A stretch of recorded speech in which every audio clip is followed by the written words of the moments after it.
Welcome to the Tech Egg. Don't get scrambled. Enjoy the video. In this video, I will show you how to open the hood on your Cadillac XTS.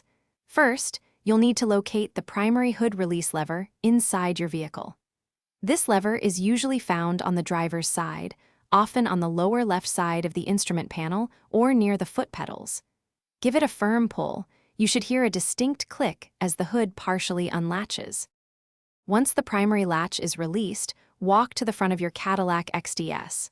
The hood will likely be slightly ajar, but not fully open. Carefully reach your hand underneath the front edge of the hood, right in the center.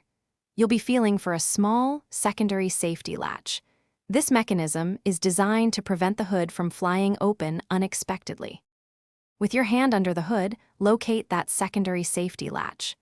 Depending on your specific model, you will either push this latch to the side, typically to the right, or sometimes lift it upward. As you manipulate this latch, gently lift the hood with your other hand. The hood should now fully disengage, allowing you to raise it completely open without resistance. Now that the hood is open, lift it all the way up. You'll need to secure it in place to work safely. Look for the prop rod, which is usually a thin metal rod attached to the underside of the hood or near the engine bay. Take this rod and insert its end into the small, designated slot or hole, typically found on the underside of the hood or fender, to hold the hood securely open. Thanks for watching. Consider subscribing if I helped unscramble your problems.